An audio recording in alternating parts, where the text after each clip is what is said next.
राजस्व मंत्री जगत सिंह नेगी ने कहा कि प्रदेश सरकार मानसून और संभावित आपदाओं से निपटने के लिए पूरी तरह सतर्क है। उन्होंने बताया कि राजस्व विभाग ने हाल ही में विभिन्न विभागों एनडीआरएफ और एसडीआरएफ के साथ बैठक कर आवश्यक दिशा निर्देश जारी किए हैं।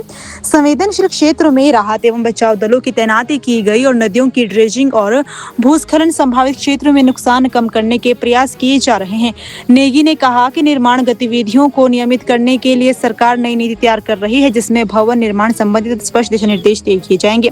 केंद्र सरकार पर निशाना साधते हुए नेगी ने आरोप लगाया कि केंद्र ने हिमाचल के साथ भेदभाव किया है और घोषित सहायता अब तक पूरी नहीं की गई है। उन्होंने कहा कि पूर्व जयराम सरकार उत्तराखंड सरकार ने प्रदेश हितों के खिलाफ केंद्र के घुटने टेक दिए। नेगी ने आरोप लगाया कि पूर्व भाजपा सरकार कार्यकाल में हिमाचल कोई बड़ा नया प्रोजेक्ट नहीं मिला और प्रदेश पर कर्ज का बोझ बढ़ा। अभी हमारी कैबिनेट सब कमेटी की बैठकें अभी हुई है, पिछले हफ्ते भी बैठकें हुई है। इसमें हम जो है पंचायत लेवल पर एक जो बिल्डिंग प्लान है या नदी नालों के ऊपर कितनी दूरी पर बनना है, उसके बारे में विस्तृत हमने जो है चर्चा भी किया है। हाई कोर्ट के द्वारा भी इस विषय पर जो है निर्देश दिया गया है।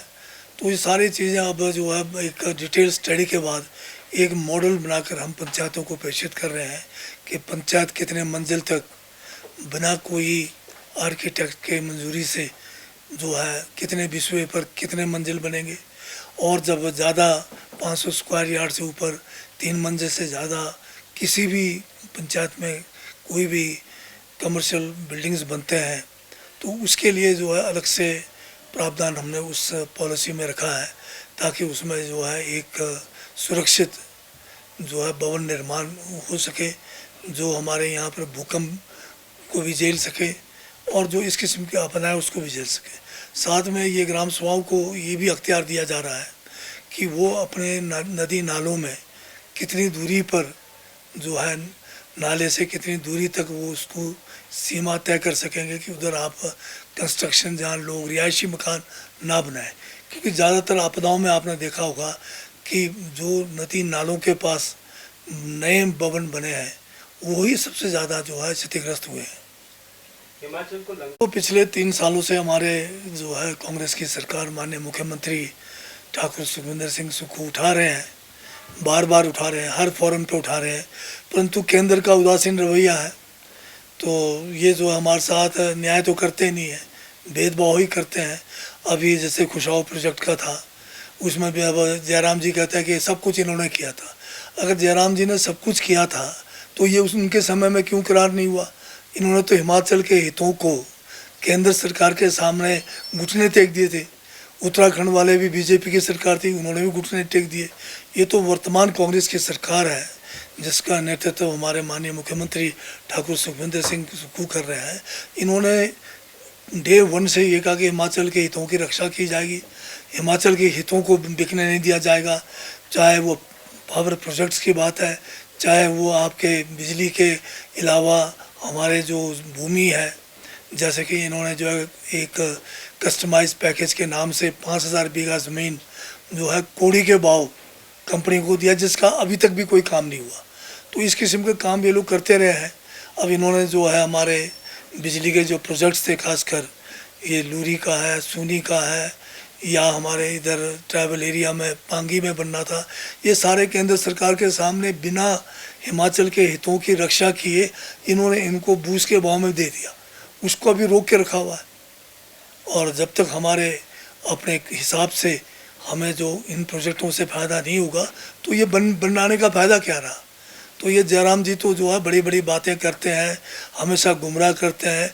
अगर ये अपने गिरवान में झांक कर देखेंगे तो उनको खुद भी शर्म आ रही होगी कि वो किस किस्म का डबल इंजन की सरकार में थे। हिमाचल को उन्होंने बेच दिया, कर्ज में उन्होंने डुबो दिया, प्रोजेक्ट एक नहीं आया। केंद्र सरकार के मोदी जी की जो है चाटुकारिता में 5 साल बिता दिए, हिमाचल को जो है कंगाल कर दिया। तो वो तो उनको सोचना चाहिए।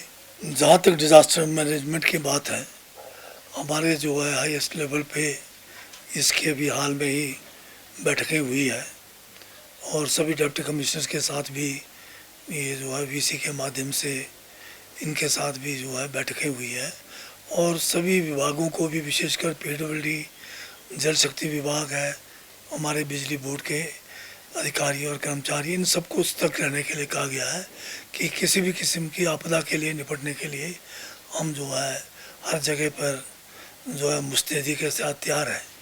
खासकर हमारे एसडीआरएफ है, एनडीआरएफ है, इनके साथ भी लगातार हमारे जो है बैठकें हुई है और कुछ ऐसे इलाके भी हैं जहाँ पर बहुत ज़्यादा जो है आपदाओं का जो है अंदेशा रहता है। वहाँ पर इनकी टुकड़ियों को भी जो है एसडीआरएफ एनडीआरएफ की टुकड़ियों को भी तैनात करने की जो है हमने जो है निर्देश दिए हैं। सर अगर बात करें जिस तरह से पिछली बार भी मणिमहेश यात्रा की बात की गई या फिर अन्य अब खासकर कुल्लू मनाली का जो सिल्ट है बहुत जो है 23-25 में भी बहुत ज़्यादा उसमें बाढ़ आने के कारण या बादल फटने के कारण नालों में तो ब्यास नदी के अंदर काफ़ी ये जो मलबा इकट्ठा हुआ है।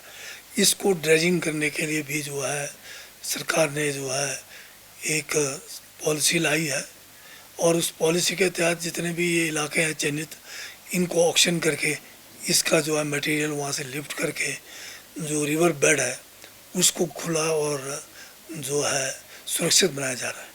तो ड्रेनेज की भी काफ़ी दिक्कत आती है जिसकी वजह से पानी ब्लॉक हो जाता है और उसकी वजह से भी जो है वो काफ़ी नुकसान देखने को मिलता है। तो रोड हेड्स के या अभी खासकर बहुत सारे इलाके में मिटिगेशन हुआ है जिनमें चाहे बैंक्स को चैनलाइज करने की बात है, ड्रेन्स को प्रॉपर बनाने की बात है, कई जगह पे हिल स्लोप्स ऐसे हैं जिनको भी मिटिगेट करना था। काफ़ी जगह पे काम भी चला हुआ है और उस हिसाब से देखें तो अभी हमने पिछले 3 सालों में काफ़ी काम जो है डिज़ास्टर रिलेटेड और मिटिगेशन को लेकर किया है। सर पिछली बार जब प्रधानमंत्री आए थे तो केंद्र सरकार का तो हमारे साथ उदासीन रवैया ही है। ये अलग बात है कि ये बड़ी बड़ी बातें यहाँ पर केंद्र से जो भी मंत्री आते हैं करके जाते हैं। अभी हाल में नड्डा जी आए, उनके पास जब प्रेस के बंधुओं ने पूछा कि ये जो 1500 करोड़ माननीय प्रधानमंत्री जी घोषणा करके गए क्या हुआ, तो वो जो है इधर उधर जो है झांक रहे थे, जयराम की तरफ देख रहे थे। तो वो क्योंकि सच्चाई है, अनाउंसमेंट एक देश के प्रधानमंत्री का है, वही फुलफिल नहीं होता है, साल होने जा रहा है, तो नेचुरली उनके पास जवाब नहीं था, बोलता कुछ नहीं बनता है। और बीजेपी वाले आप जानते हैं कि बेतुकी बातें करके गुमराह करने का काम करते हैं, जो अब जनता समझ चुकी है 12 साल से। तो अब लोग गुमराह होने वाले नहीं है।